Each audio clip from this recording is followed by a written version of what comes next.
বিরতির পর স্বাগত। বাংলাদেশে সংখ্যালঘুদের উপর অত্যাচার এবং বিভিন্ন জায়গায় হামলা হুজ্জতের মতো ঘটনা, অগ্নিসংযোগ, মঠ মন্দির ধ্বংস করা, হিন্দুদের মিথ্যে মামলায় জড়িয়ে গ্রেফতারের প্রতিবাদে আজ বৈদিক ব্রাহ্মণ সমাজ বুধবার মেলার মাঠ থেকে একটি মিছিল করে প্যারাডাইস চৌমুহনীতে গণ অবস্থান পালন করেন। তারা বাংলাদেশের প্রবহমান ঘটনার বিরুদ্ধে তীব্র ধিক্কার এবং নিন্দা জানায়। অবিলম্বে সেই ধ্বংসলীলা বন্ধ করার আহ্বান জানান। এই দাবি নিয়ে তারা পশ্চিম ত্রিপুরা জেলা শাসকের মাধ্যমে বাংলাদেশ সহকারী হাইকমিশন এবং প্রধানমন্ত্রীর উদ্দেশ্যে ডেপুটেশন প্রদান করেন। ডেপুটেশন প্রদানের পর কি বলছেন তারা শোনাচ্ছি। আজকে আন্দোলন তো আজকে না, আজকে আন্দোলন শুরু হয়েছে অনেকদিনই। আমরা বৈদিক ব্রাহ্মণ সমাজ থেকে আজকে এখানে একটা পথসভাতে বসেছি। আমাদের পার্শ্ববর্তী রাষ্ট্র বাংলাদেশ, যে বাংলাদেশের যে হিন্দুদের উপর এই অত্যাচার অভিযান শুরু হয়েছে ডক্টর ইউনূসের আমল থেকে এ পর্যন্ত আমাদের সমস্ত হিন্দু সমাজকে, বিশেষ করে সংখ্যালঘুদের উপর তারা আক্রমণ করে, কিন্তু দেখা যাচ্ছে যে সংখ্যালঘুর মধ্যে আমাদের হিন্দুদের উপরে তাদের অত্যাচারটা বেশি হচ্ছে।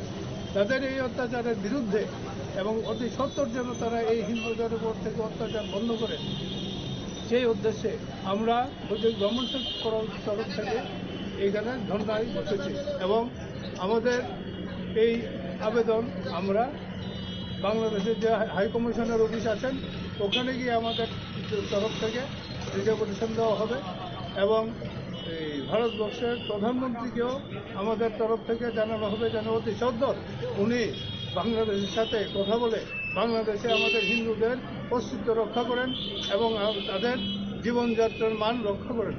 এবং বর্তমানে তারা দিনে রাত্রে ঘুমাতে পারছে না এবং আমাদের একজন হিন্দু সন্ন্যাসী, ওনাকে যে অবিচারে এতদিন আটকে রেখেছে, কালকে খবর দেখলাম ওনার পক্ষে কোনো উকিল দিচ্ছে না।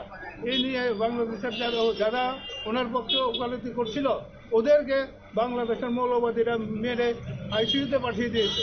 এই যে বর্বরতা যে শুরু করেছে, এই বর্বরতার বিরুদ্ধে আমরা তীব্র প্রতিবাদ জানাই এবং বৈদিক ব্রাহ্মণ সমাজের পক্ষ থেকে আমরা ধিক্কার জানাই। নামটা ওর নাম পণ্ডিত ভাস্কর চক্রবর্তী। আপনারা শুনলেন তাদের বক্তব্য। বৈদিক ব্রাহ্মণ সমাজের উদ্যোগে আজকের এই ধিক্কার মিছিল, আজকের এই কর্মসূচি। তারা বারবার প্রধানমন্ত্রী এবং রাজ্য সরকারকেও আহ্বান জানিয়েছে যে বাংলাদেশের যে বর্তমান পরিস্থিতি, সেই পরিস্থিতি নিয়ে তারা যেন চিন্তা ভাবনা করেন এবং বাংলাদেশের এই পরিস্থিতি বা বাংলাদেশের অগ্নিগর্ভ এই পরিস্থিতি যেন খুব দ্রুত সমাধান হয়, হিন্দুদের উপর নির্যাতন যেন বন্ধ হয়, সেই বিষয়গুলিকে কেন্দ্র করেই কিন্তু আজকের এই কর্মসূচি ছিল। তাদের নিয়ে নিচে ছোট্ট একটি বিজ্ঞাপন বিরতি, সঙ্গে থাকুন।